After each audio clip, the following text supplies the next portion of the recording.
Today's episode is brought to you by Create Engage, the specialist digital marketing agency for the disruptive management consultancy.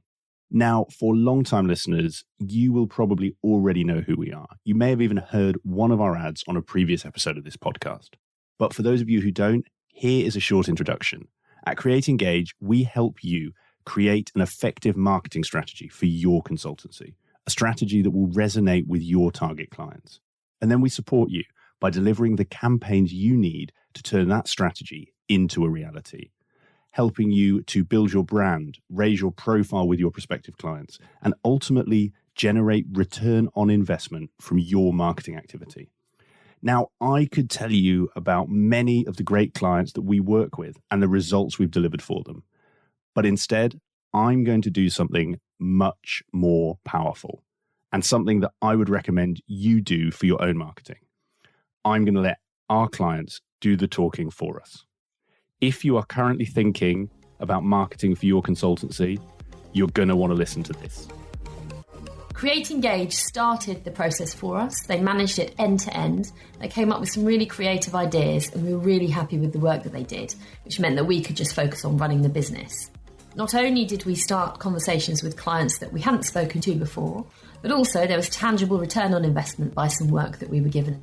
They've helped right from the initial shaping of the idea through to helping us work out what our end goal was. They've supported us with the visual identity and our positioning of the brand. We've had an immediate expansion of our network and have initiated a raft of new conversations with owners, CEOs in target client organisations, and has led to us winning new projects already. One of the greatest compliments, I guess, is that one of our competitors even said that they really like what we're doing with marketing. They wish they could be doing something as good. So from our perspective, we couldn't recommend Create Engage any more than this. I would certainly recommend Create Engage if you're a consulting firm. They really understand consultancies and the sort of challenges we face. And I don't think you're going to get much better marketing anywhere else. So I wouldn't hesitate to recommend Create Engage. They did a really good job for us. So if you're looking for an agency that can help you achieve the results that our clients just described, then head to our website, createengage.co.uk, where you can find out more about how we support consulting firms like you. You can download our latest ebook and you can get in touch to talk about how we can help you take your consultancy to the next level through digital marketing. Hi, and welcome to today's episode of Climbing Consulting. This week, I am joined by Heather Townsend, award-winning author and expert on what it takes to make partner in a professional services firm.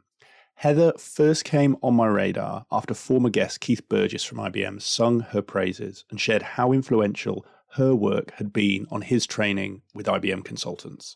With a review like that, I knew I had to get her on this show, and I'm very pleased she said yes. As you know, this podcast is all about helping you climb in consulting. And who better to help you with that than someone who spends their days advising consultants on how to do just that, how they can reach partner.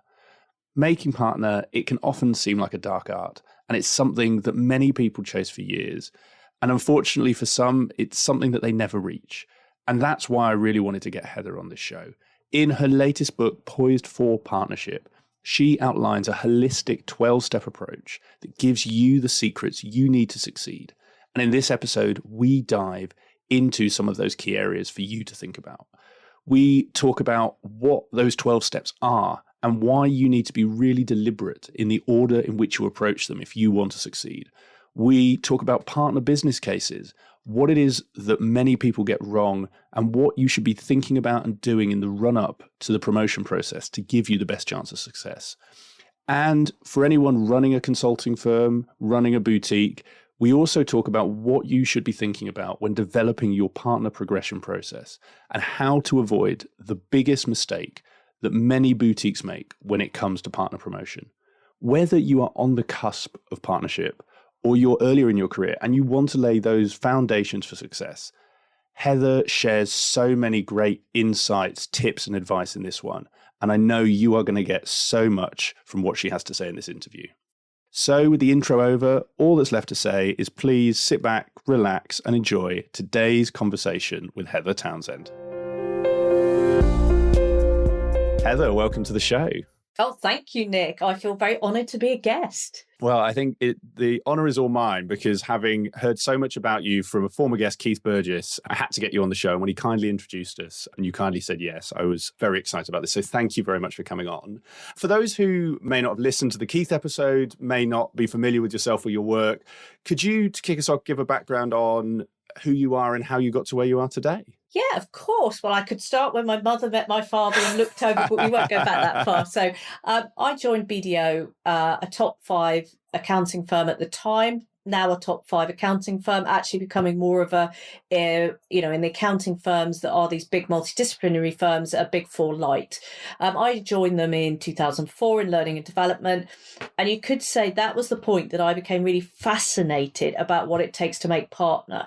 You could say if I was feeling really geeky, that's where a large part of my life's work began.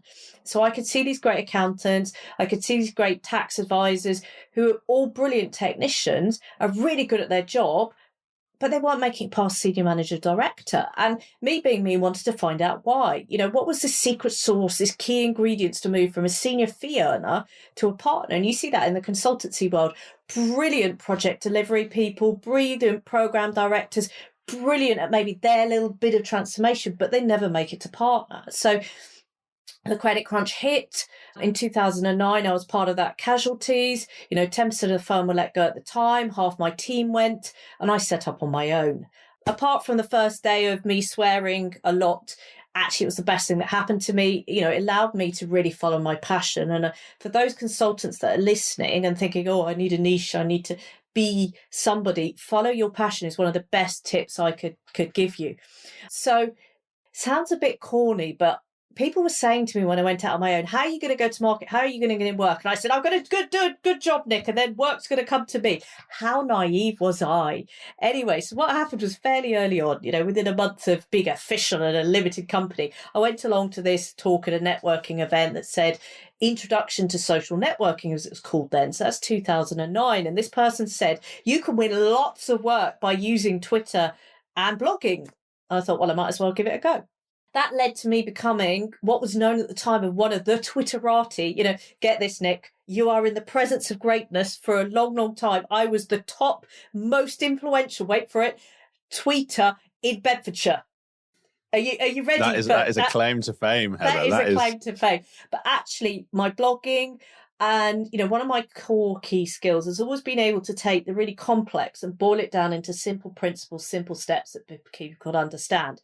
That way of going, well, actually, this is how you use social media. At the time, we had the creatives, the marketing people. Of course, Nick, I'm not talking about you, but they were using social media and having a party. It wasn't about winning work. It was about being creative. And where's the crayons, darling? The dyed-in-the-wool face-to-face networks are going, it's not going to catch on, mate. It's just not going to catch on. We need to see whites of the eyes to do big deals.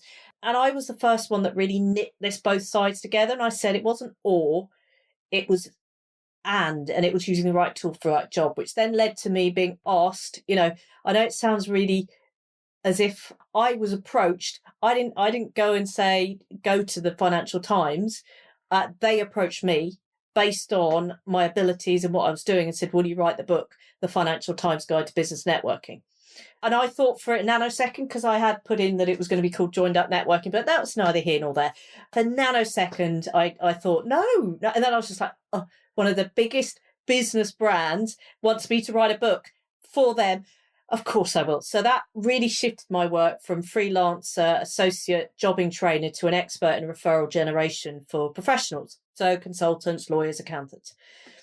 Now, I'd always wanted to write a book. It just happens it wasn't that book. And the book, I know, this sounds like I'm all over the place. And yeah, I probably was at the time. But, I'd always wanted to write the book, How to Make Partners Still Have a Life. I really wanted to do that body of work and dig deep. Effectively, the Financial Times Guide to Business Networking needed to be reprinted within 3 months of it launching. That is unheard of for a Financial Times Guide. So I was taken out for lunch by the senior commissioning editor. This is what are you going to do next? This led to me getting very quickly commissioned to write the book, How to Make Partners Still Have a Life. And that book then enabled me to go much deeper than just be seen as this business development expert and establish myself as a global expert in what it takes to make partner in a professional services firm. Now, I was writing this with an old manager of mine, Joe Larby, a lot of respect for Joe, but it felt really hard at the time. Now, don't get me wrong, it was a 80,000 word book. We were writing it together. Joe had a period of serious ill health. There was a whole lot of stuff going on around there. But I couldn't understand why it was hard. And what I'd realised was I'd spent 2-3 years growing a brand as a referral generation expert to write a book on career progression. And if you've been in any professional services firm, you know that marketing does not talk to learning and development, because marketing is always trying to nick learning and development's budget, and learning and development think that marketing is flaky. I did that. We're not recording, are we? So, and I suddenly realised I spent how long establishing my brand just to kind of move it out of there. And so this led me to writing The Go-To Expert, which is where I brought it back together again, where I kind of said, right, okay, if you are an accidental business developer, like most consultants are, because they're not taught how to win business, they're taught to be a great consultant. Being able to put in a 2x2 box matrix with the best of them isn't going to help you win work. And so I wrote basically for people that sell their time for money, the idiot's guide for how do you win your own business? How do you establish yourself as a brand? So that led to The Go-To Expert. And, all was going well, but people still weren't buying for me for this how to make partner message. And I'm like, why? And then suddenly this American consultant rang me up, paid severely over the odds for what I was normally charging. I was obviously having a good week that week.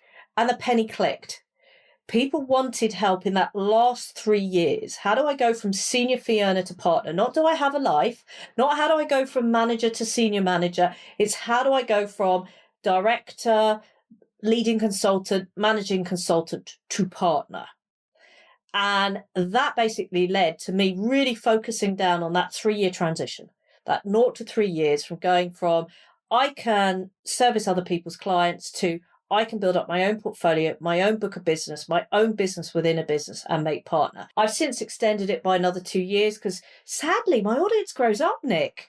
And they're like, Heather, we're now a junior partner, help us. So I work with people in the first 2 years. But that led to the book, my 4th book, Poised for Partnership, which is where I really went deep in how do you go from that senior fee earner to a partner? How do you build that personal case, that business case? What does it look like? And from that, since this point of writing this book, that's what I spend 50% of my life doing. I am seen as the global expert. I'd like to say there's loads of people vying for it, but I'm the only idiot who is willing to be that niche on that particular career transition. Well, I think a fantastic intro, Heather, and I can already tell there's far more to talk about than I think we're ever going to have time in 2 hours, because I didn't know the background, and I think a great case study for what we talk to clients about, like you say, sort of marketing, social networking, and actually how you use, like I said, Twitter back then was very cutting edge. That platform's grown. Likewise, LinkedIn has really come of age, and we may talk about that later. There was no offense caused. I sadly share your perception of how our industry views marketing, and there are still lots of people who don't see the power of it. I do think a case study of how you get in the Financial Times through social media is something a lot of listeners will be interested in, because there's many people spending vast sums of PR money to try and do the same, and they've not had the success you had. So we'll definitely talk about that if we have time. But your point there and your latest book, Poised for Partnership, when we talked about it ahead of this conversation, it was the thing that really made me excited for our chat, because I think what you've hit on is a really pivotal point for anyone listening and anyone in the industry. Because like you say, you start as a consultant, you're bright, you're capable, you learn all of these matrices and tools and frameworks, you get really good at that. But actually there is that middle period in the career, or that kind of no man's land between senior manager and partner, where some people make it, some don't. And it can seem like a dark art or a black box. Some people are ordained or blessed with skills, some aren't. And I always think it can be really hard for those who haven't continued that trajectory to figure out why. And I think that's what I'd love to dig into with yourself, because you're helping people do this. So maybe we start there. And as I say, we're going to have too much for today, Heather, so we'll see how much we can cover. But I know in your book, you have identified 12 areas that people need to think about and almost sort of audit themselves on in that preparation phase. So why don't we start there, and we can dive into some of the ones that you find are sort of either the most difficult or most illuminating for people. But do you want to share what those initial 12 areas are? Yeah, and I think before I go into the 12 areas, I'm just going to talk about how we came up with those 12. Because we were like, right, you need to be doing some business development. You need to be thinking like a partner. I used to do this keynote, the 10 lessons to make partner. And we used to have this partner track plan that used to have 7 tabs and all of this sort of stuff. And you know what? It was as complicated as if a really good consultant had got their hands on it. And so people were coming to us and going, Heather, I'm overwhelmed. And so we codified it. We're like, okay, how do we codify this so that we can take people from a this to a this and almost put in that step-by-step process? And that's how those 12 key indicators came about. I looked at the hundreds of people I'd helped over, I hate to say this, 10 plus years, because that ages me, doesn't it? It really does age me. We're not going there. I started at the age of 16 as far as your listeners are concerned. And so we actually sat down and I took out the 10 lessons and I looked at everyone I'd worked with. I'd looked at what made the difference. I listened into how did I instinctively know when someone was going to make it through the process. And we came up with these 12 key indicators. And I'm going to give you them in order. So anybody listening, get your pencil out and write them down in order, because the order is important. Why is the order important? Because if you haven't got the first one sussed, you ain't going to get the second or the third one sussed. A lot of people jump straight in and go, I've got to win business, Nick, or I've got to have a business case. Let's write one this weekend. If you haven't got the first one sussed, you'll never have the time. It won't be consistent. It won't be sustainable. So we start with mindset. Am I acting and thinking like a partner? Now, if anybody's listening and going, well, partner's not my next role, it's going to be managing consultant. It's the same actually for there. This is about the foundation. We talk about the first 5 key indicators, the foundation for progressing your career. Are you acting and thinking like the role you want to become? But for partner, it's such a significant transition, and we're going to dig into that a bit later. Then direction, and we're going to dig into this a bit later. But do you actually want to make partner? And do you want to make it in that firm? We're not going to tell Nick if someone goes, I want to make partner, but definitely not here. But actually, we've often found that those people that never quite, they ghost me after they talk to me about coaching, normally find that they move firm 2 years later because they weren't in the right firm. And so something's often holding them back. And until you've got stuff aligned, then it's like a plan. I know it's boring. I know, surely I should have a 3x3 matrix for this, something, that's a proper model for this. No, a plan. Have you got a plan? The one big focus. What are you focusing on for the next 90 days that's going to push you forward? Without a plan, everything's an intention, everything's a wish list, and then the client calls and nothing happens. Support team. You cannot do this alone. People see these consultants and think, wow, they're a lone wolf. No, you cannot do this alone. In law, actually, you can maybe get to partner on a loan, but you'll fall over if you want to go up the ranks of partnership. But very much in a consultancy, consultants go to market together. They generally earn their money by follow-on work from a big piece of work. It's follow-on work. You've got to do this collaboratively. You can't do it alone. So we talk about your sponsoring partner, your mentor, your external coach, friends inside and outside of work, a supportive home environment, all of this sort of stuff.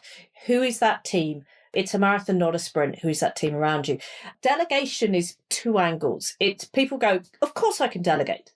Yeah, of course you can delegate. But have you built your preferred crew to delegate to? I'm particularly thinking of those people that have got a matrix organization. They don't necessarily have a defined 3 people that they always work with, that there's bench strength.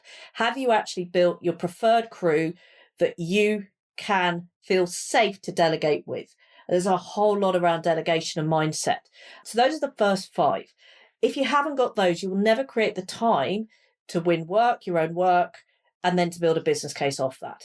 So the next bit is, can you win work? The next 3. Go to expert. Do you have a strong enough personal brand that work will come directly to you rather than your partner? Very simple. Do you have that profile and reputation in the marketplace that work will come to you? Referral network. Do you have enough connections internally within the firm? Most of the consultants listening to this, particularly if they're in, even if actually they're in a what we would call a boutique firm, that internal firm marketplace will still be the most important source of work. Who is the referral network? I'm working with this absolutely amazing partner from a small boutique practice, and he literally said, yeah, I built the spreadsheet, it's got drop down lists and everything, and all of his contacts rated, next steps, he filters it, so every day he sees who he needs to make contact with that day. And I'm just like, just show that to your partners. That's your business. No, look, I'm being facetious, but that needs to be around your firm. But apply your own skills. And then the next one people might not think about is business development habit. If you've got what it means to be a partner, you will see that business development is your day job. But most consultants are in love with their specialist skill set. And actually, they want to do client work. It's what you've been paid for. It's what you've been managed on. And this business development habit is, are you doing a bit of business development each day? Now, I'm then going to look at what I would call the final bit. And this bit, let's be honest, is quite pertinent to the partner making partner. Everything else is absolutely spot on if you want to go to manager, senior manager, leading consultant, principal, whatever title your firm has put to show that you're very senior and good at what you do. We looked at it and we realised that there are two aspects of making partner. There's the emotional aspect and then there's the rational aspect. Let's start with the rational aspect, which is, can you demonstrate the requirements of partners in your firm? That's what your competency framework says. And that's what we would, in the personal indicator, call your personal case. But actually, there's another part of your personal case. It's the emotional case. You could be the most amazing consultant. You could be brilliant at winning work. You could be billing the most, building up stuff. But if your partners don't like you, if you are countercultural to how your partners work, it's, as that phrase goes, turkeys do not vote for Christmas. Partners do not bring somebody who's going to ruffle feathers into their partnership. So that's why we had to bring it out as an extra key indicator. It's that emotional. Your partners want to be able to look at you and know at a gut level feeling that you will be fighting with them in the trenches when the chips are down. That you won't be going, I'm sodding off to PA consulting.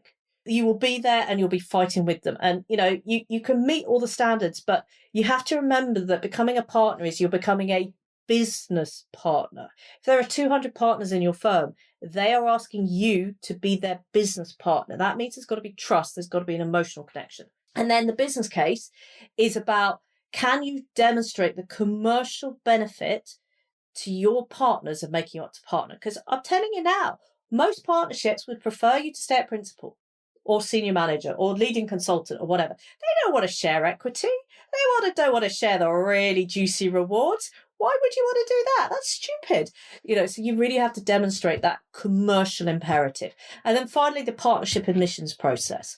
Now, you might go, but I'm in a tiny firm, Nick. It doesn't matter how big or small your firm is, there will be a process. It might be very informal. Or it might be if you're in one of the big consulting firms, maybe one of what I would call the big four. You might know though, but the PwCs, the KPMGs, they'll be in a very established process. And when you understand that there's a very established process, whether formal or informal, you can then put the right bits in place, such as building your profile, building the relationships, making sure that pitch works. I've worked with people that are brilliant on paper, but haven't practiced their partnership pitch, and then they lose it on the partnership panel. So that's the list of 12 indicators for you, how they came about. Fantastic. Well, I was going to ask about how they came about. So thank you for answering that up front. And I think a really good overview. And I think your point around actually the ordering of them being very deliberate and important is a critical point, because I think particularly regardless of consulting, but in today's world, it's so easy to jump to the quick fix or the thing you hear about. And like you say, BD, I think, is often the thing we hear. But actually, I think that methodical approach will be really useful for our listeners. We don't have time to, nor do I want to steal the book revenue by going into every one of them. But I think there's some fascinating ones, just hearing what you're saying there. And actually, Heather, my mind works chronologically. So I do want to come to the final bit, because I think that will be really interesting. But chronologically, let's start at the beginning, because you said that is the most important one. And actually, you can tell me if these can be sort of combined, but that mindset and direction sounds fascinating, because I think back to when I was a consultant, and I remember hearing so many senior managers, directors say things like, oh, I'm a great delivery person. I'm not a salesperson. I'm a delivery expert.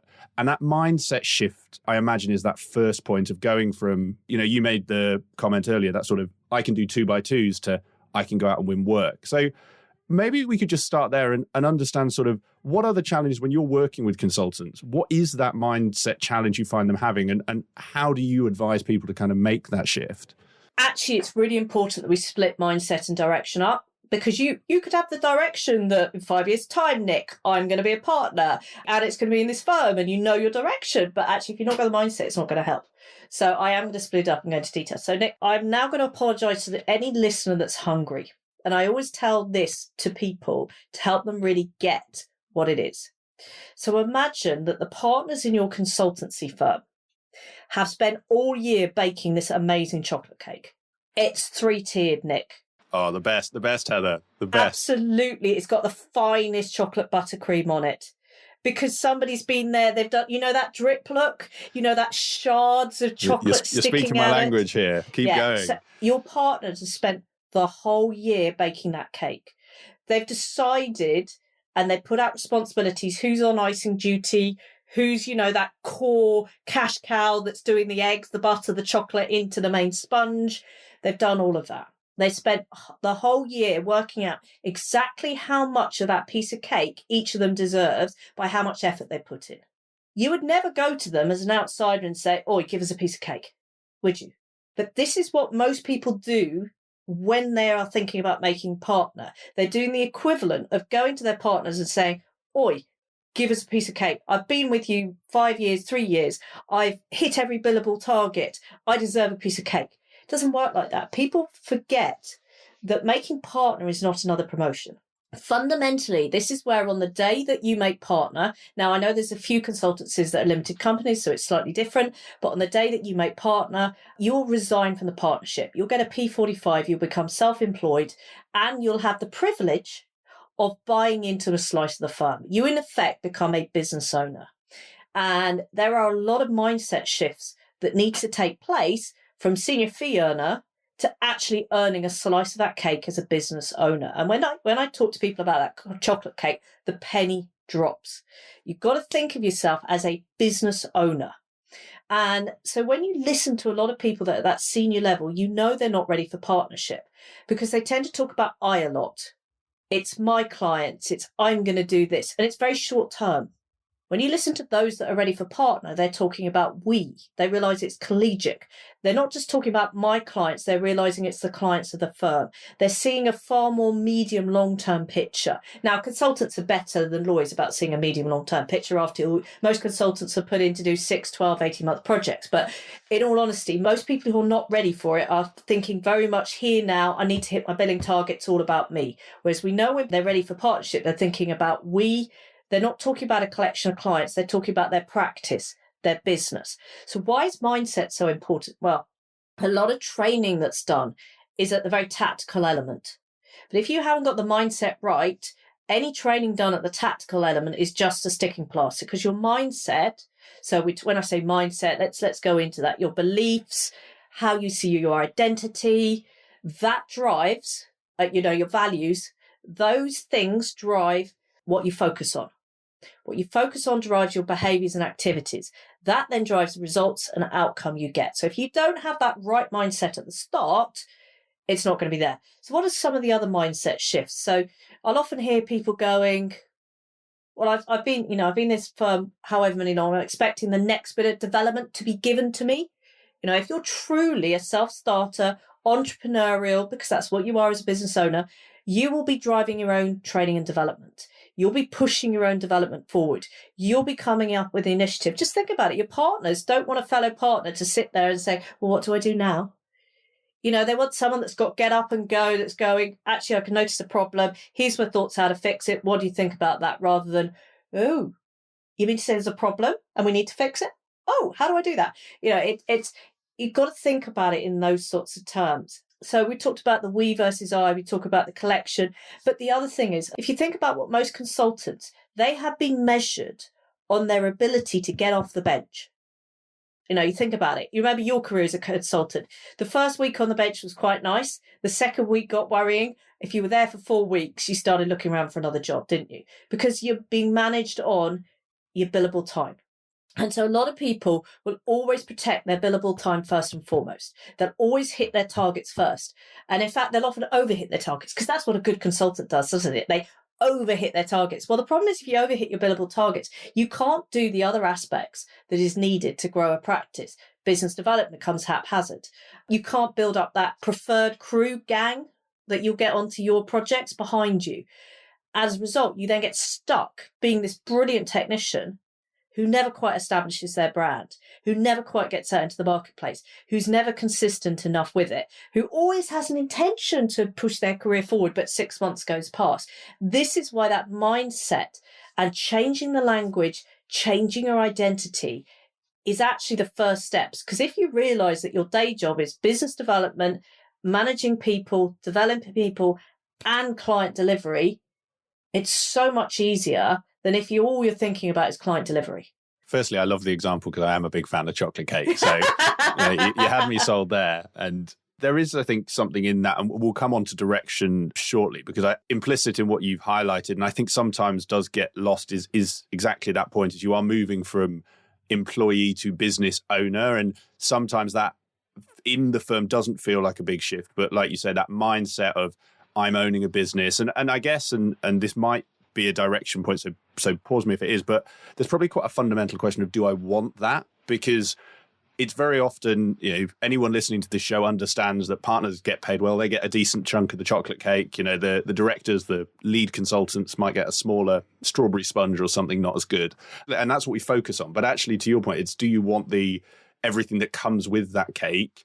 And I'm interested, and you tell me if this is more of a mindset or direction thing, but is that something you encourage people to think about as well, in terms of, obviously it's we, but also is this really, do I want to be an entrepreneur? Do I want the risk that comes with that business? Yeah, and absolutely, because if your heart's not in it, you're never going to really commit to it. And in my first book, we've got the foreword by, well, not my first book, but my second book, but the first book really on this topic of how to make partners and still have a life. We've got the foreword by Charles E. Green. People will know him of Trusted Advisor fame, to his friends and, me, Charlie, feels good. He put in the foreword, there is something worse, and I'm paraphrasing slightly, there's something worse than not making partner. It's making partner and hating it. And this is the whole point, is if you don't love it, if you're not going to commit to it, you're going to be average at best. But the problem is, if you think about it, people that go into consultancy are naturally ambitious, bright and talented. Idiots, those that aren't the sharpest tool in the box, don't make it, do they? They get quickly shuffled off to industry with a smile, and everybody turns around and goes, how did they get through our recruitment processes? But, you laugh about it, but it's true, isn't it? So we've got these really bright, ambitious people. So there becomes this culture of, well, why don't you want to make partner? You're good. Partner is seen as the ultimate accolade. It's seen as the marketplace has gone, Nick, you've made it. This badge of you're good at what you do, you've got to that ultimate thing. We talk about it when people walk through the doors of their office building on the day they make partner, they walk a little bit taller. Their head is held a little bit higher. There becomes an innate amount of confidence with it. And, juniors talk about, how long for you to make partner? When do you go for it? It becomes this mythical thing that if you don't want it, you've got to be stupid. Literally stupid as in, not as bright. But why wouldn't you want to be a partner in the McKinseys, the PAs, the Boston Consulting, but even the small mid-tier stuff? If you go and be a director, a consultant for EY, you're going to get paid over 200 grand. But as a partner, it's not quite add another zero on it if you're a small, but there's a fairly serious lot of wonga going to you if the firm actually delivers that year. And so people go, well, why wouldn't you want to be seen as the best? Why wouldn't you want this level of reward? What they don't see is the pressure that comes with it. What they don't see is the risk that comes with it. The pressure is you're building, as a junior consultant, you think you're stressed. Now, when you look back and you think, oh, you had it easy just then. And suddenly you think about the pressure that comes with being a partner in a firm. Let's just go back to the heady days of March 2020. Everybody now realised that was the start of the pandemic. And most of the professional services firms and consultancy firms, partners, sat together in a room, thought, how much cash have we got? What's happening to our big projects? As partners, we will agree not to take any money out of the business, i.e. they didn't pay themselves for 3 to 6 months in order to make sure that we can pay the key wages. They took decisions to furlough people, to put people on 4-day working weeks, and most of the good consultancies did not waste a good crisis, and they actually cut some headcount. Could you have done that? Could you have had that conversation with someone maybe you've been a really good mate with and said, sorry, that's just how it is? There comes a huge amount of pressure. There's expectations on you. You have to be a role model. And so few people actually ask them, is this going to make me happy?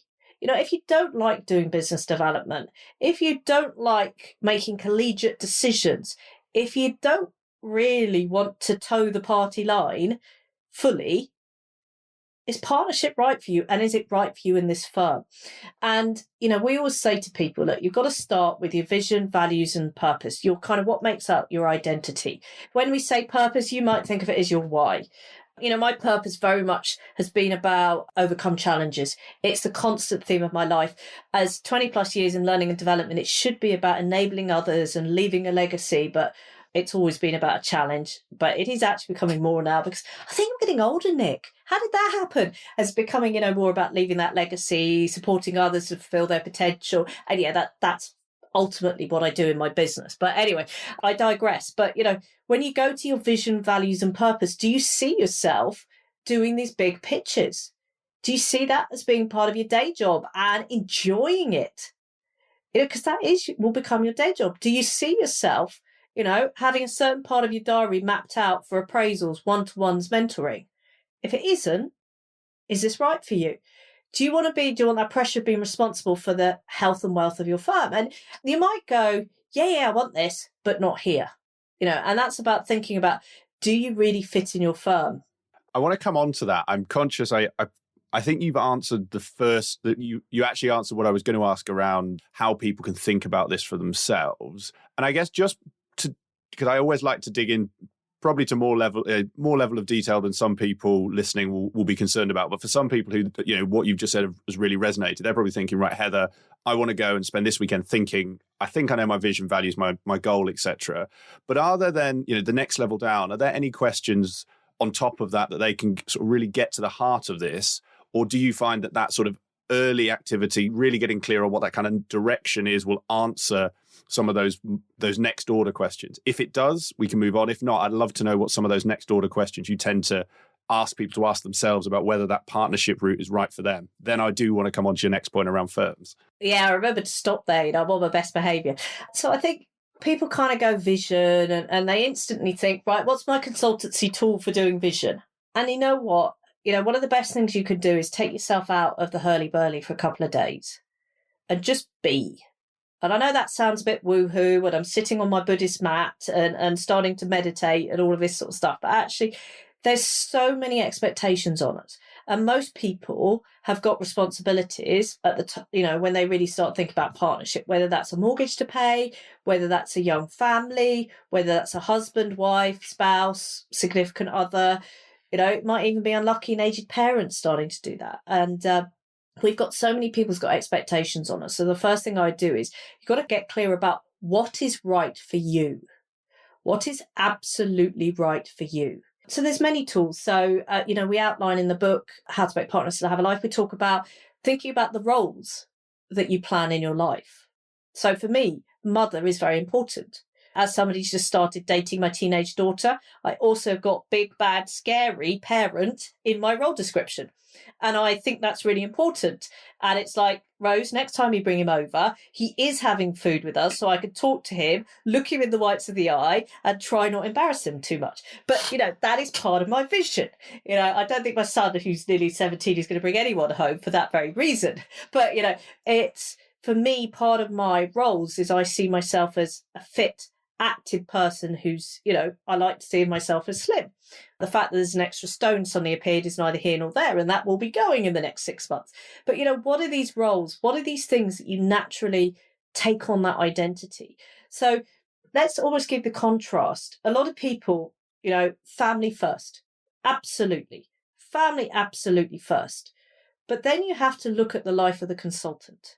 Now, since the pandemic, and there's far more flexibility to work anywhere rather than just at the office or the client's office, the pandemic's been a blessing for many consultants. There's a chance to work from home without anybody going, are you working from home or are you working? That whole, and you know what, I know anybody listening to this, you are billing, it's not a 40-hour week. That's a light week.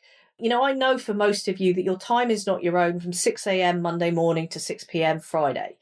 But you've got to look at it. If your roles is being an attentive, hands-on parent, how does that match? And it might be that actually you need to think, well, actually for a bit, I'm going to be a jobbing consultant who does a damn good job, but I'm not going to push ahead with my partnership ambitions until my family is turning around to me and saying, I need food in the fridge and I need you to drive me there, but otherwise just leave me alone. That's life with teenagers, basically. You're far too young, Nick, to sort of know that conversation. We're at the other end. Our son is coming up to 1, so we've got the other end of but please carry on. Yeah. So you've got to look at those. The roles you want to play, the milestones you want in that roles. One of my milestones is to be a runner again. 3 years of injury is kind of circumventing that, but I will beat my last run time, which was 1st of January 2020.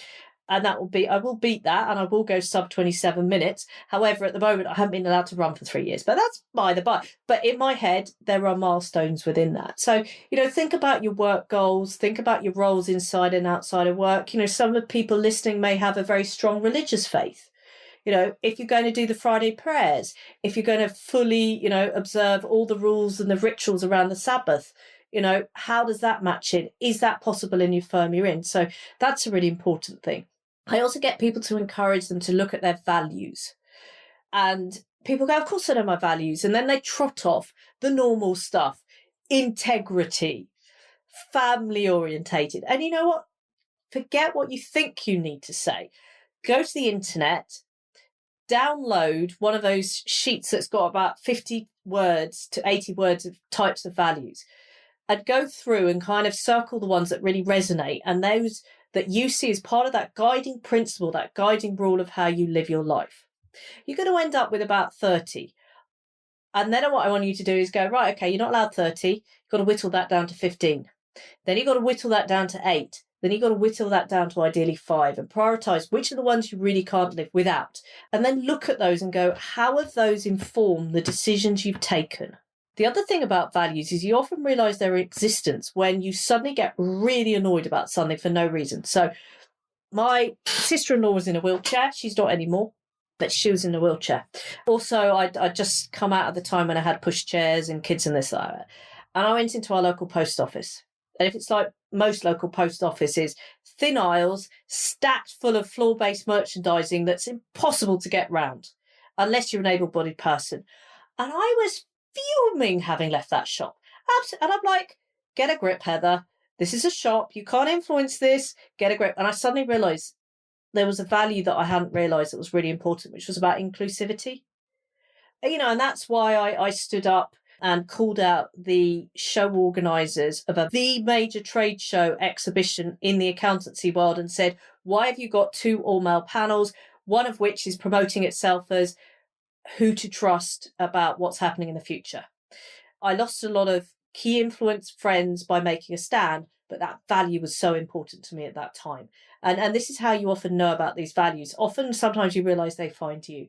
I could talk about my values, freedom and autonomy. Why do you think I had a really bad time in corporate life? Freedom, autonomy, integrity, loyalty, and then inclusivity. And you might go, oh, but Heather, there's something about a family. Well, that comes into loyalty for me. So Nick, what are some of your values? How have they kind of, moved some of your life? Well, I think it's a great point. And Heather, sitting here as someone else who started their career in a corporate world and now runs sort of a growing marketing agency, I think we probably share similar values in that respect. And I think, firstly, thank you, because I really like how practical that is. And I'm a big believer in conversations like this, why people listen to the podcast. Those practical tips are fantastic. And I loved, actually, it's something no one's ever suggested to me, but now you said it seems so obvious. Go and get, like you say, a ready-made sheet of what can, these sort of common values, and start to dig into them. And I guess inferring from what you've said, and it's something useful probably for our listeners as well on values, and I'll probably then take us back to firms, but you mentioned you need to pick what does resonate. And obviously there are other values, like you said, family orientated, that for you is an inclusivity. But I guess for anyone listening, there's also the acceptance that just because it's not on your, say, top 4 or top 5, that doesn't mean it's not something you do. So to your point, integrity, honesty, like if you don't say honesty is one of your personal values, that doesn't mean you're a liar. And I think sometimes people misinterpret values as you have to have everything on that list. Yeah, and it's often that, you've got a catch-all. Integrity for me is about how I behave. It's about congruence. I've often stopped business relationships because of something the other person has done that doesn't sit well with me. So, for example, I had a key relationship. They got sued because they were naughtily abusing somebody else's trademark in their Google ads. I can't recommend them anymore. And that's integrity to me. It's about doing the right thing. And I think this thing about values is you're never going to have a complete match with the values of your firm. Now, how does a firm get values? Well, a firm's values is an amalgamation of all the individual people's values. The partners at the top generally set the tone for the values of the firm, and their behaviours determine what's acceptable, what is required. So they are very much, yes, the culture is about everybody's values, but actually it's the partners that dictate that. Now, you look at some consultancies will have this, we will do exactly what it takes in order to deliver for the client. There's a real culture of a long hours culture, about going that extra mile, doing what it takes. Now, if you've got a culture about family first, family orientated, that's not going to sit well with that type of job that routinely expects the 80, 90, 100-hour weeks, the McKinsey type thing of we are the best, we're dedicated to the job, it's life. I've heard partners say, I decided not to become a partner at this firm because I realised there'll be 3 people in my marriage. There'll be me, my wife, the firm. And this is why being really clear about your values, but also what you see is not what's written on that document that every consultancy says, but what are the real values of the firm? Do they really value personal freedom, or does everybody have to toe the line? Do they really talk about flexibility, or is it, well, you can be flexible as long as you're putting in 80 hours a week? What is the real values? And if that doesn't align, you're always going to have this bit of friction that you're wondering what's not quite right. You might not be able to put your finger on it, but you'll be wondering what's not quite right. You'll never quite be motivated to be your best. There'll be something that's lacking. And that's why it's so important there's a really strong alignment, because when you step up to the partnership, you are going to be dictating the values of that firm and also saying you're happy with them. And if that isn't congruent with you, you ain't going to last for long. So I think it's a great point and a nice segue onto that conversation around, is the firm right for you? And I'd almost, maybe to start this, because your point there is really key on values. If you've not got a values fit, find that out and there's an obvious decision. I imagine for some people listening, there's probably a more complex decision where values do fit, something else doesn't, or, and I'm kind of teeing this up for you to tell me true, false, and what else otherwise is, much like a sports team. Sports about the only analogies I can do, you'll find, Heather. Like, if you've got your male assumption. That's a very big assumption. Yes. But I quite liked your cooking ones as well. I can do food as well if we want to do that. So, but let's stick with sport for now. So you've got however many people on a team, let's football, 11 people on a team. You could be the best goalkeeper, but if there is a slightly better goalkeeper, you're going to be number 2, or a striker, you're going to be on the bench. And I guess in a consulting world, take a specialism, I'll pick one out of the air. Let's say you're an operations or a customer experience consultant.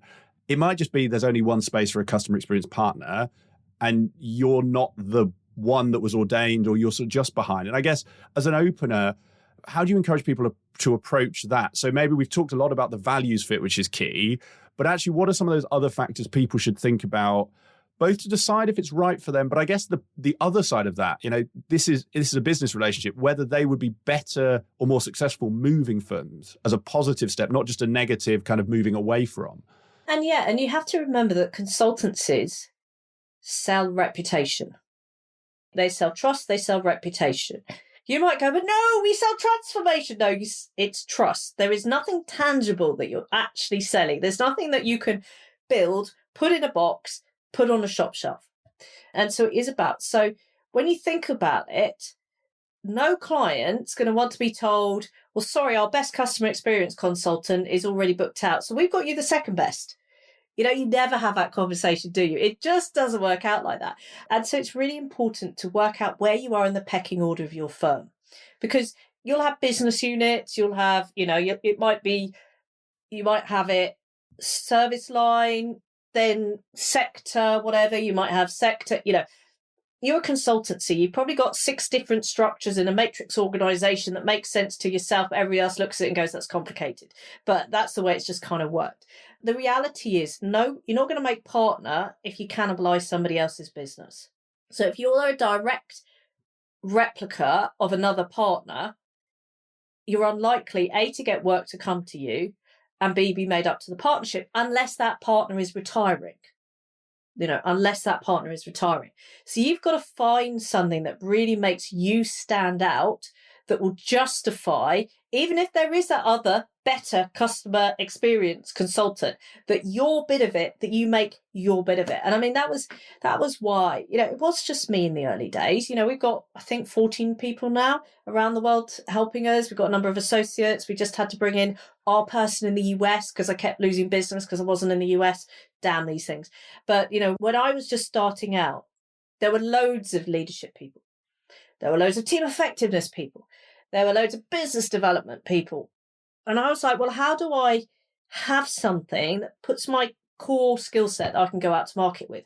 Which is why I am the worldwide expert in what it takes to make partner. I'm the most generalist niche person, or the most niche generalist I know. I do bits of business development. I do bits of career progression. I do bits of team stuff. I do bits of politics. I do bits of all of this, but I do it in a very key life stage of a consultant and accountant lawyer's career. And this is one of the ways that you come out of that. But you've also got to recognize what is in your firm's strategy. If you're maybe in an unsexy bit of the firm, how likely are the firm going to invest in a new partner in that area? If your firm has decided it's going to go all in on pharma and biotech and that life sciences, that sort of thing, and you've been that person in professional services, how much time and energy is going to go into that sector team of professional services? How much more opportunities, marketing, referrals are going to be whizzing around that little area of biotech, pharma, life sciences type stuff? And you've got to look at the strategy. If your business case doesn't fit in where the firm wants to go and invest in, it's a lot harder to sell. It's much, much harder to sell it. And you've always got to think of your bit as part of that. And, if you are that professional services expert, there'll be a consultancy out there for you. It's just the way that nobody in retail, even though that was my first 6 years of my career, nobody in retail would touch me anymore. No, I think a really key point, Heather, and also good reassurance for our listeners. And like you say, actually, I like what you said around knowing actually where you are and being quite objective about, are you the best in that practice? Are you not? And your niche point. I mean, we'll see how long we've got, because I could talk with you all day on niche, because I think you have hit on something that we say as a marketing agency to consulting firms, but it's the same for individuals, is, unless you are going to be the best in the world at one thing, really niche into what is that cross section where you can be the best, because there's a lot, we often focus, we talk about the best chef or the best footballer or the best something else. But like you say, actually, if you really try and bring that niche across a matrix, suddenly you can be the best at something very niche. But as for your business and for anyone listening, you can build a very strong consulting practice on something very niche, and I think that is often people, if you were imagining it as levels, often people will talk about that customer experience level, the operations level. I always give the example, you could say you're an IT consultant, but actually, if you're really good at, that bit where you take the IT and give it to the normal people, the kind of user bit, make that your niche and you will instantly get more attention for it. So I think your personal example is actually a really good example for anyone listening to follow as well. Yeah. And I've, because I know my areas so well, if you type in partner business case, you're going to come and land on me. If you type in how to make partner, you'll land on me. And I know this because I'm doing it all the time, by the way. I've got to get my ego kicks in some way, haven't I? No, I think, and having just done it, I can confer that is correct. So your digital marketing, Heather, is very good. But I think there's a really key point. There is something you highlighted in terms of practice areas, and I'm adding this more just for my listenership, because I get listeners from big firms and boutiques, is I think the other element, if I infer correctly from yourself, is also different types of firms look for different things in partners and different skills. And so I've seen people who didn't make partner at a boutique make partner at a big firm and vice versa. And I suspect comes back to your values and fit point, but that's probably something people should think about as well, is you can still have huge success. If you're at a PwC or an EY, you'll still have huge success as a partner at a boutique. But if you're never going to be the right mold and values for the big firm, why not consider those smaller ones, and vice versa? Yeah, and I've helped people go from boutiques mid-size to the big firms and vice versa. There is one thing that you can say about every single consultancy: they're all dysfunctional. It's just different degrees of dysfunction, and I know you didn't think I'd say that, but you've got to remember, if you're in consultancy, politics is what you do. That's politics within the client, politics within the firm. It all comes back to, you've got bright, able people jostling to be seen as the expert, to be getting on the bench. And there are some cultures in some consultancy firms where it's dog eat dog. I might say the word Deloitte in the UK, but I might not. That's well known for its very much ethos of you giving a lot of personal responsibility, expected to take a lot of self-initiative, but you'll also get hung out to dry if you make a mistake. It really is a dog eat dog world. But then you look at somewhere where EY, and that talks about going to market together and being more collaboratively. It is about, if you're going to be at your best, you've got to be in an environment that encourages you to be at your best. If you're having to make too many compromises, you can't do that. And for some people trading up to the bigger firms, for some people trading down, there's a reason why boutique consultancy firms are very good business. There's a reason why they get paid lots of money for them by bigger firms, because they bring a great business unit, ready-made, ready-cooked, into something. And actually, I've worked with a number of those boutiques that have suddenly gone, oh, we're now 50 plus people. We need to get serious about our talent management. What does it mean to make partner here? Who needs a conversation helping them because they're telling us they're ready for partner, but they don't have a clue. Oh, yes, I do a number of those. Yeah, I guess I always give them the chocolate cake analogy. I think that brings us quite nicely onto, because I'm keen to dive into, if we jump quite a few steps in your 12, I think it brings us quite nicely to that kind of business case, when someone is at that level. So we've gone through quite a lot of detail in how to understand if this is for you. We have actually dug into some of the kind of rational aspects of the business case to what you talked about. But I'd be fascinated the emotional side, because again, as consultants, and I always get them mixed up, we're the analytical types, the right brain, and we're not the creative, we're not the left brain. You mentioned crayons and marketing earlier. That's a myth, don't you? The crayons or the market or the brains? Well, no, the crayons, definitely. It's not a myth, but the whole right brain, we're left brain. We're going to have to end the interview here, Heather. I'm now grossly offended. But no, the whole right brain, left brain, it doesn't hang up in neuroscience. It's a gross simplification of what happens, and both sides of your brain do both. Well, now that you've shown I can only do crayons, let's stick with my very crude oversimplification in neuroscience for a moment to introduce my question, which is, what is that emotional side? I think the rational we've got, you've talked a lot about, you've got to make that cake bigger, you've got to bring in business. And actually, we've talked about values, but the emotional side, let me understand more about actually what that is and why that plays such a big factor for anyone who's going for that business case. Yeah, absolutely. So the first is, one of the things about a partnership is it's dysfunctional. Even outside a consultant, it's dysfunctional. What sane business owner would set up a business where they have potentially, say, 30 player, manager, owners? Because that's what the partner role is. They're still doing the do. They're still managing, bringing in work, and they're still owning the business and leading it. What sane business owner in their right mind would set up a business structure like that? Too many competing priorities, too much going on. But that is the reality of a partnership structure, is every single partner is a player, manager, owner. So as a result, we have a very collegiate environment. We have very collegiate decision making, which is why Nicolite, why don't they just take a decision quickly? We know they need it. They know they need it. But why do they have to get 50 odd partners to say yes to this? This is the reality. You've got collegiate decision making. So that's one of the reasons why this emotional business case is so important. You need somebody that buys into collegiate decision making. If they want to be too much of a lone wolf, they could destroy the whole strategy. Now, you could say with most consultancies that most partners ignore the firm's strategy, do their own thing, but we're not going there. But, there is a nominal strategy. And actually, what most senior leadership teams in a firm is trying to do is corral their number of partners so they are acting together as a unit. They're not going to bring people that are already a lone wolf or already got a reputation for doing their own thing. That's why I did not work as an employee. I am too autonomous. I'm too independent. I'm too entrepreneurial. My team call me an entrepreneurial squirrel. It kind of says it as it is. And so... Sorry, Heather, why a squirrel? Oh, because I can get easily distracted like a squirrel, like dogs. Oh, there's a squirrel.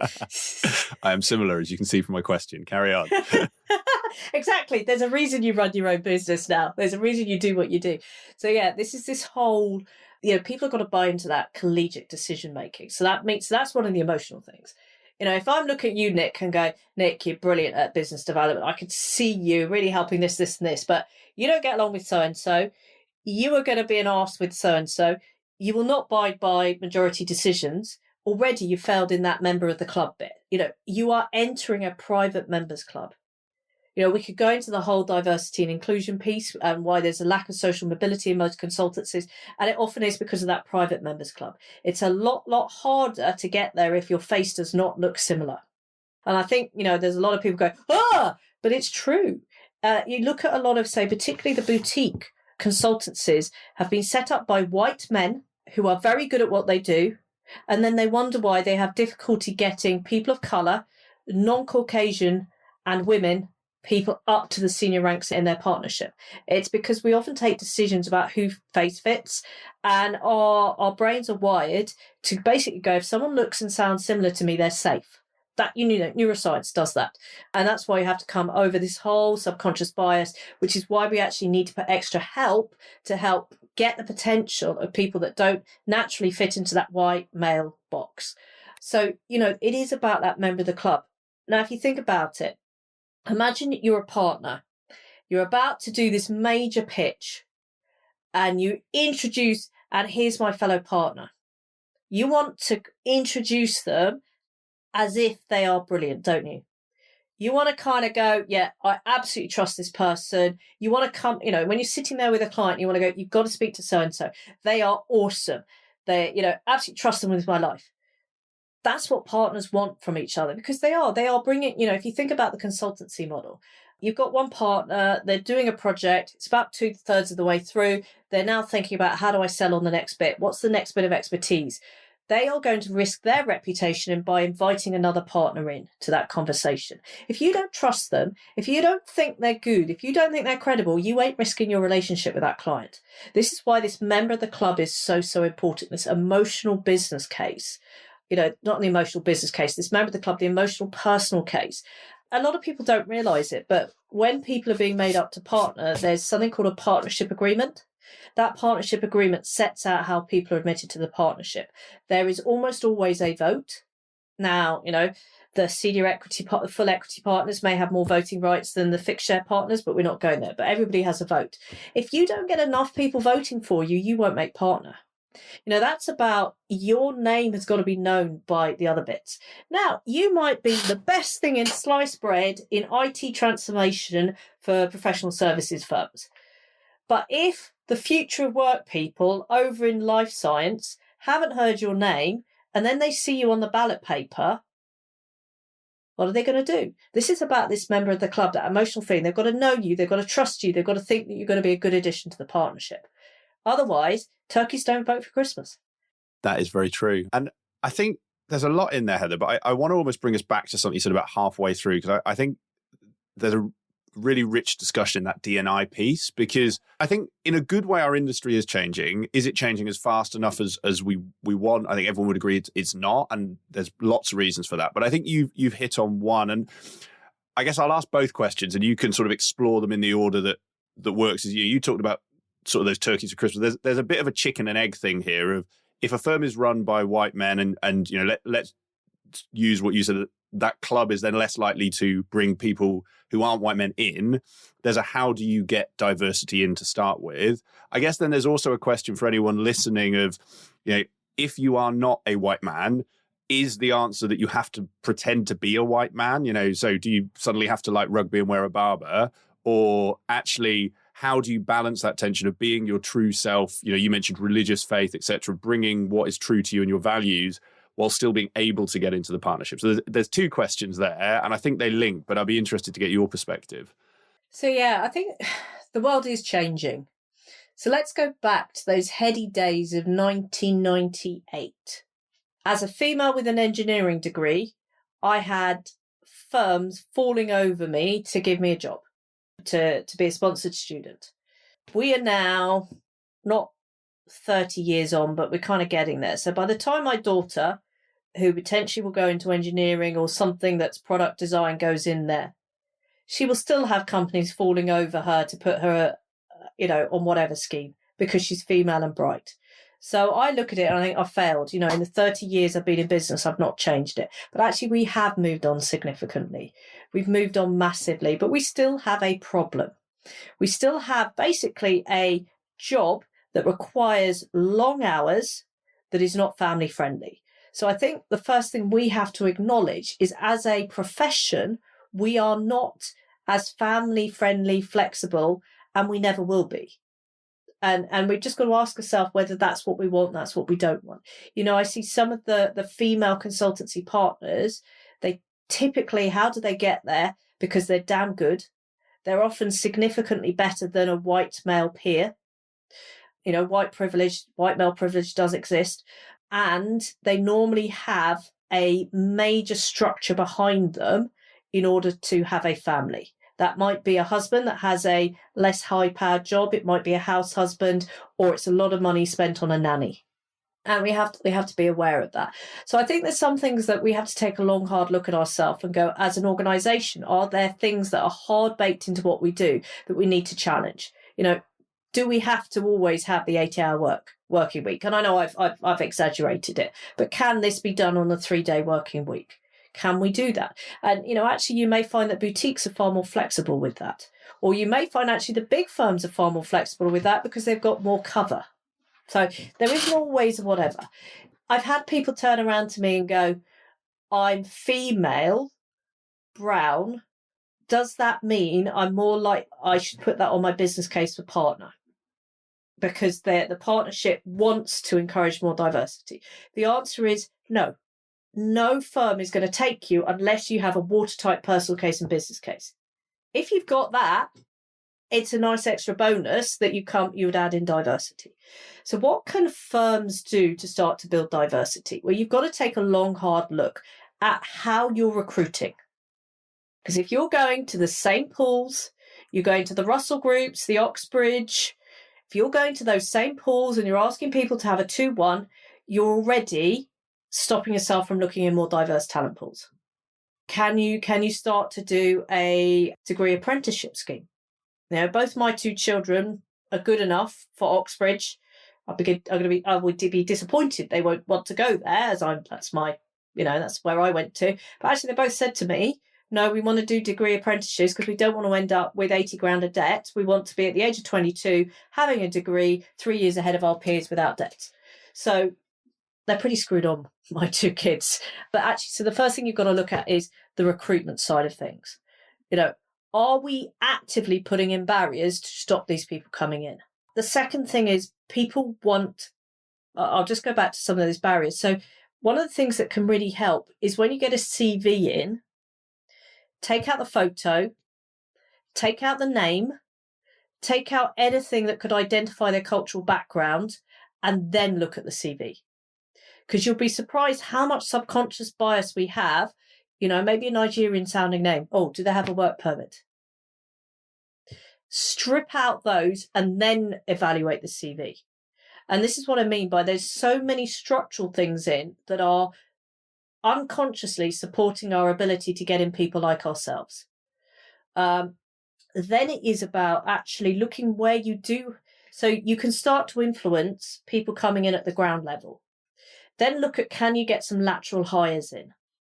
Now, the thing is that when people are outside of the normal mould, they need greater advocacy for their career. I'm not talking here about positive discrimination. Oh, she's only got the job because she's a black, pretty female.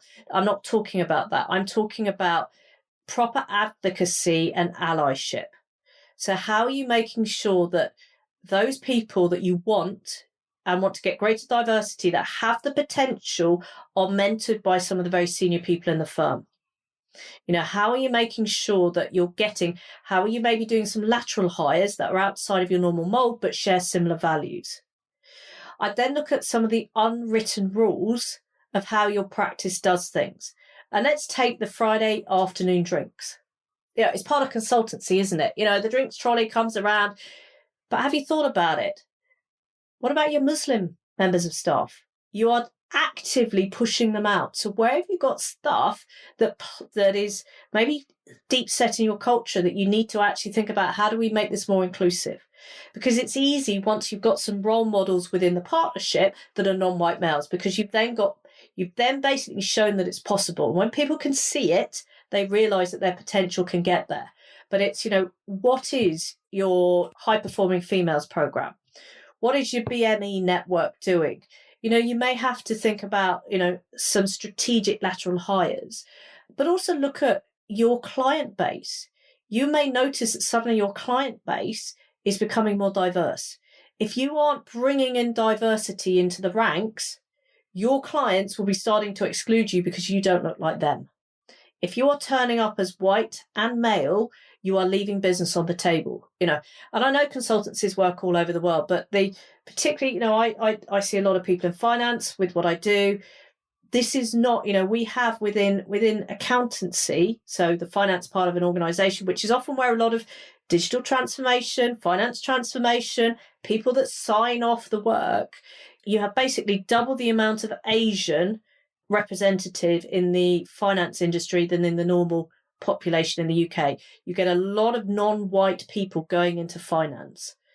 Interesting. I think just hearing, like you say, it starts very early on, and then more in the bottom means more at the top. And I think what you highlighted around, it only takes one role model to start to build that out, I think is really, really powerful. And I'm going to pick up in a moment on some of the structural elements you say, because I want to talk about that in the context of smaller firms, because I think there's a really interesting conversation there. But just to touch on then, you mentioned around if you're an individual, you mentioned sort of someone who's a brown female, you said don't put that on your business case.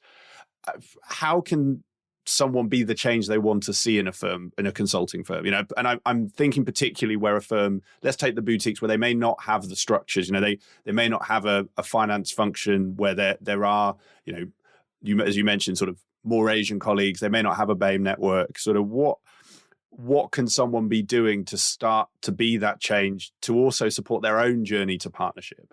Or is it just do the same as your white male colleagues and that will be seen? How should they approach that? I don't think it's about do the same. So if you look at part of my character, you've spoken to me, you've listened to me now for quite a long time. I'm straight talking. I play with a straight bat. I'm straight talking. I say it as it is. If I was male, this would be seen as very desirable traits, wouldn't they? These are true leadership qualities. As a female, this is very countercultural. As a female, I'm seen as blunt, hard, and aggressive. And I think the first thing that starts is just to be aware of what are the expectations of you, where do you need to play to them, and where have you got a lot more latitude to be your authentic self. I have to spend a lot longer putting the relationship building behaviours around to not get labelled as aggressive, scary, blunt. But if I was male, it'd just be, that's Heather, brilliant. She tells you as it is. You always know where you are with her. That's excellent. It'd be seen as very different. So you've got to remember that. So you take the Afro-Caribbean. Often that figure is seen as overtly sexualized. I'm not saying that people should change who they are, what they are, but it's to be aware and not play into some of those stereotypes if you can afford not to. Now, you've always got to be yourself, but, you've got to be aware of this. So I think it's important. The next thing is, it was really interesting. I once read the appraisal forms of 10 people that were seen as the next partners in a law firm. And there was a distinct difference between the male appraisal forms and the female appraisal forms. The male appraisal forms were basically, here are my results, here's why I'm great, I'm ready for partner. The female appraisal forms were, here's how I've been a great team player, here's how I've helped others. A lot more waffle, a lot more whatever. So what I'm actually saying is take a tip out of, the people that you're not, and look to become more well-rounded. But I'd also say seek out a senior mentor in your firm and actually ask, how do I come across? How do I still be authentic, but don't start to jar the culture? I'm somebody that's got sacked twice, made redundant twice before I set up my own business, never promoted. There's a reason I'm at home doing what I do. But actually, it is about being really sensitive to what the culture is. I remember my days working for Procter and Gamble, and they literally had to do a big change thing, and it was all about being straight talking because they didn't do it. They had this phrase, let's put the moose on the table, an American firm. I did not fit in there because I was straight talking. I couldn't understand why we'd spend 10 minutes of a 30-minute meeting just finding out how each other's are, So you've got to, there comes a point where you go, if I am to fit in this firm, am I too far away from my authentic self? And actually, I'd always go and look for the advocacy, the allyship. Who, particularly if you're sitting there, who has really enjoyed having you on their jobs? Who are you first picked for? Those are the ones that you need to start talking to about going, right, how do I play this political game? How do I make sure that my achievements are being shouted about? How do I find these sponsors for my career, more than just my sponsoring partner, the people that will fight for me around the table, the people that will go, no, that's not Heather being shouty. That's just, no. If that was a man saying that, you wouldn't think anything of it. Who are those people? And build those advocates, those sponsors, those mentors.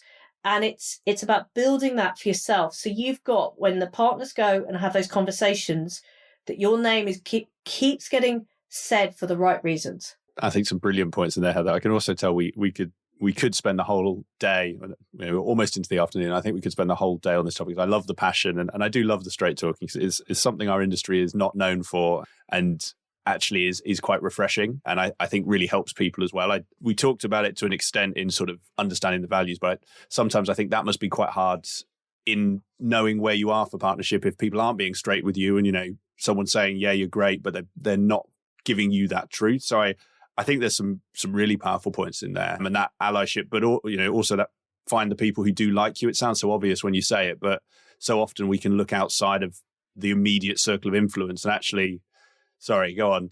And this, you never get insightful feedback. And I just wanted to pick that one up, is you're not getting insightful feedback because people are not giving it to you. It's often because people can't put their finger on it. So much of what we talked about being ready for partner is a feeling. It's about the real nuances of, are you doing the right thing, saying the right thing? What makes the difference between a high-performing managing consultant and a high-performing management consultant that's demonstrating they're ready for partner? It's often really subtle things. Yeah, there's the big thing about going out and winning work, but it's often really subtle things.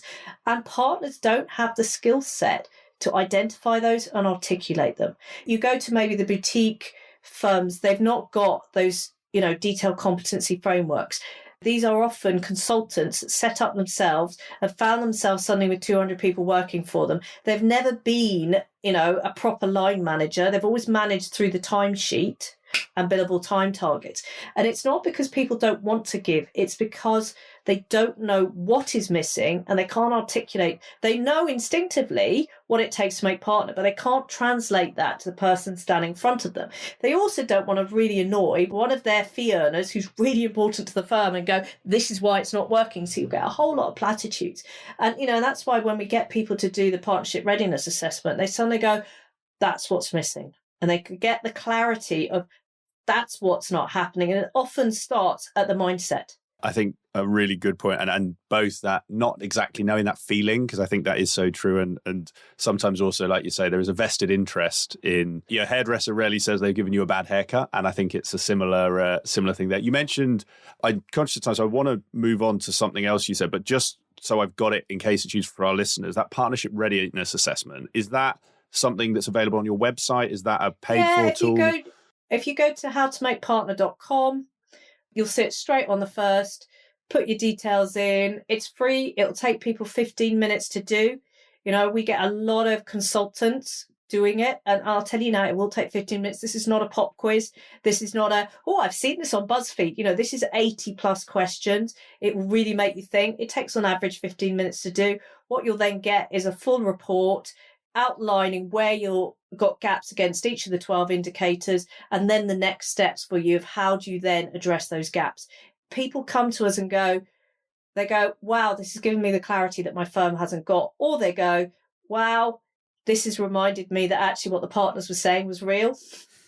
Fantastic. Well, we'll obviously put a link to your website in the show notes, so anyone listening can go there, find it on the homepage. I think that'd be really valuable. And you mentioned, we've talked a lot about structures of partnership and that partnership appraisal, that sort of partnership promotion process. And as sort of the final area for today, and it's very much focused on, I guess, our listeners outside of the big four, because like you said, the big firms, the likes of PwC, et cetera, the likes of BDO, they've got HR functions that do huge processes around it, the very mature. The PAs, the Boston Consulting, they've got big stuff. Exactly. What I'm thinking about then is, for our listeners where they are running, you mentioned 200, might be 50, might be 20, 10, and they're thinking, well, this sounds amazing, Heather, but where do I start? How can someone who's running a boutique firm actually start to build a partner development track or a partner process that does everything you've highlighted, is fair to their teams, fair to the business? And I guess, where do they start? What's the thing they should be doing to get that most benefit for that least input? So the first thing is the partners have got to agree they want to do this. I know it goes without saying, but, you've got 20 partners, 5 partners, they're all decision makers. So you've actually got to go strategically, is this worth us spending our time on it? Because there's no point doing it if it's not a strategic imperative. The next thing is to actually go to the strategy of your firm. Now, consultancies will have their playbooks. If you're a consultant, you don't have your war plan, your game plan, your all of this sort of stuff, then you're not a consultancy. Go home.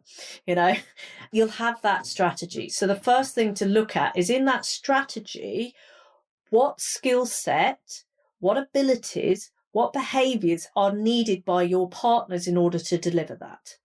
You'll have something that says manufacturing is going to be hot in 5 years' time. So if you don't have anybody in manufacturing, who's got the skill set to kick open doors? Because you won't have a client base there if you don't know anybody deep in manufacturing. So who's got the skill set to kick open doors? Who's got the skill set to take their transferable stuff from, say, retail into manufacturing? Because it's still stock, isn't it, roughly? I love professional services. I sell time. I don't do this kind of stuff where you've got physical product. But, so you look at your strategy and go, well, where do we need a business case for partner in order to achieve that? If we think that digital, let's go, there's so many, I've realised that everything in consultancy is about transformation. Let's go future work. If we think the future work is going to be really hot, we're going to have a business case for, instead of our one future work, we want 3 future work partners because we're going to have a £20 million business in future work. So we're going to need 3 partners there.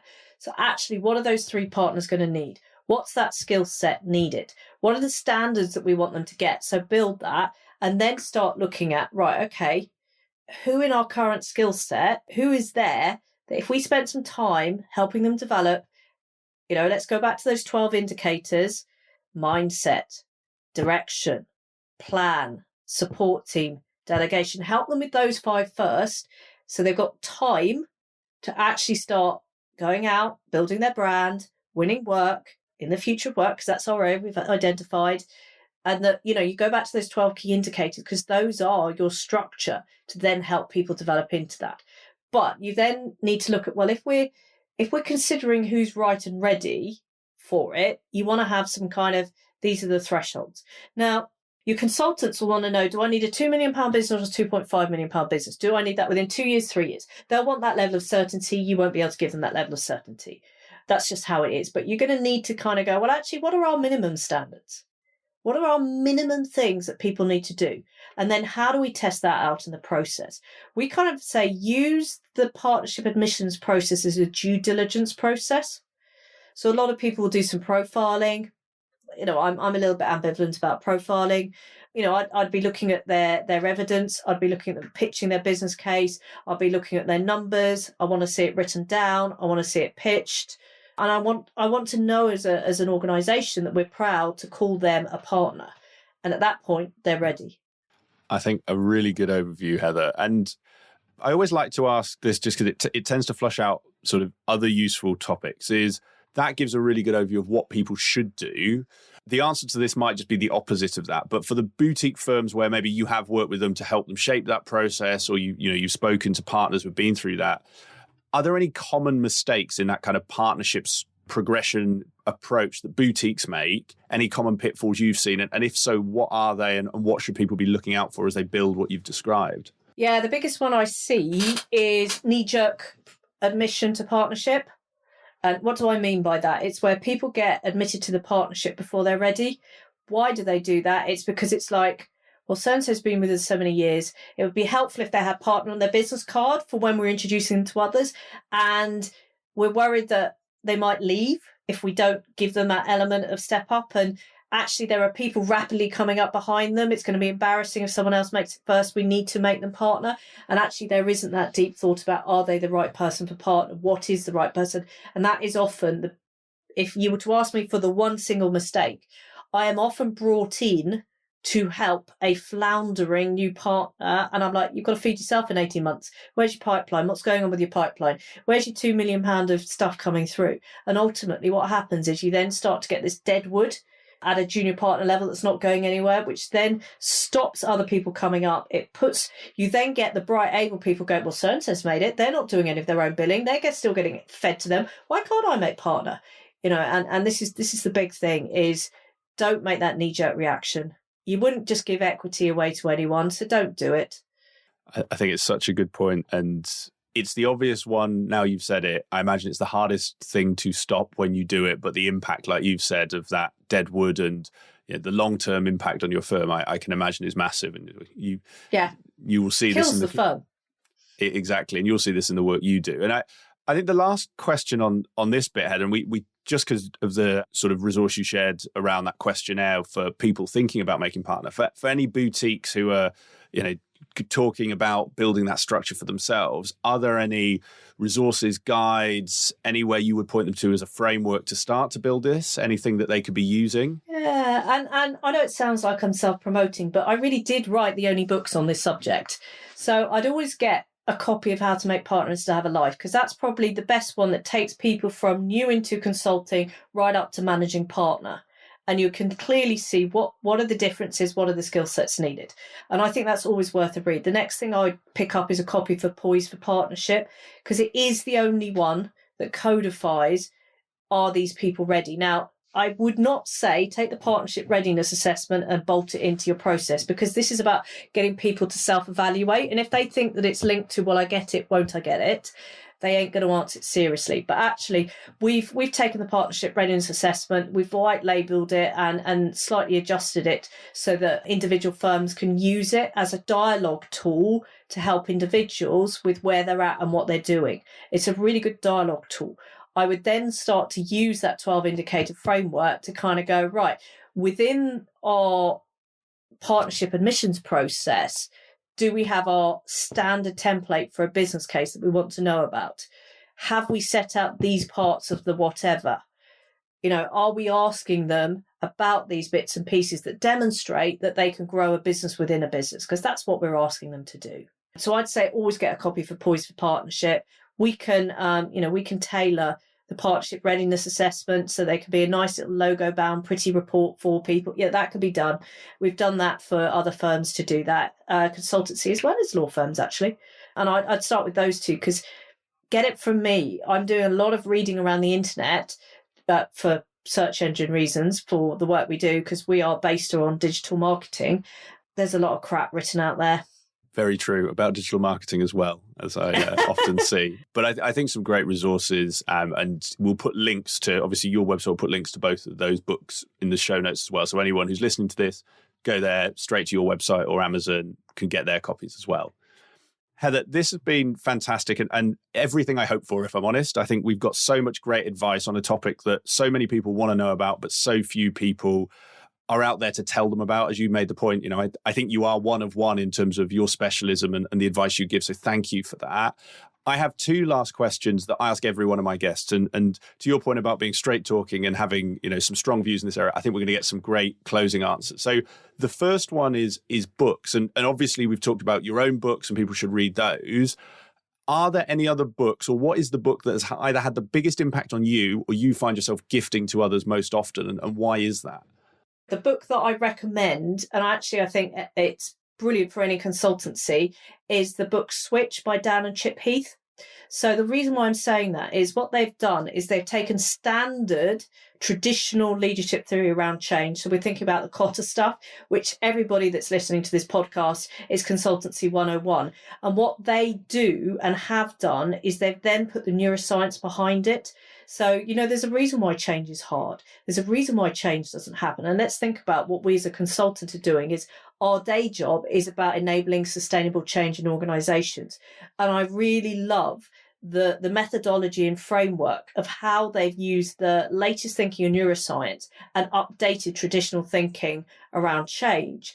And we talk about it all the time. And I recommend that book all the time to our clients and members when they're thinking, well, how do I get them to do that new practice management system? I'm like, well, you coded it in there, so it's not a rational problem, it's an emotional problem, right? So how are we motivating the elephant? Let's think about stories. Let's demonstrate the impact. Let's see how the emotions are getting into it. And I have to say, if I'm not allowed to include my own books, which I think is unfair, it would be the Switch book by Dan and Chip Heath. That's probably the one I refer to most of any of my clients. And actually the fact that we are focusing on consultants rather than lawyers and accountants, it's probably, if you're to read one book this year, it should be that book. It will revolutionize how you approach what you're doing within your clients' organizations. Fantastic. Well, I think a brilliant recommendation. And to be fair to you, Heather, I will couch your answer as if you read one book after our listeners have read both of yours, because it's a little unfair of me, but the joy of it being my show is I can set the rules. So thank you for that. It's like, you mean I can't mention 6 of my books? Well, we'll put links to all of yours in the show notes. And Switch, I just think it's always interesting.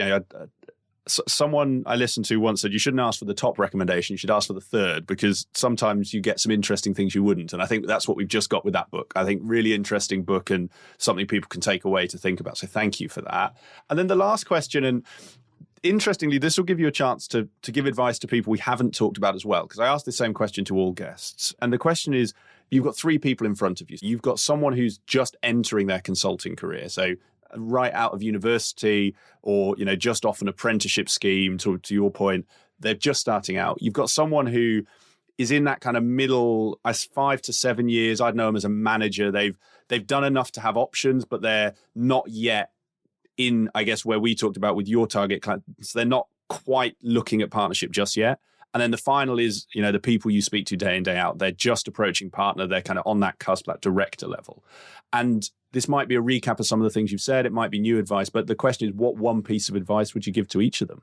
So with the new into consulting, the first thing is be curious. You're going to be given a lot of mundane tasks. Always find out the bigger picture. Always find out how they fit in. Always be looking for, how can I take initiative? How can I take stuff off the one person ahead of me? How can you be seen as reliable and credible? So for this means do what you say you're going to do.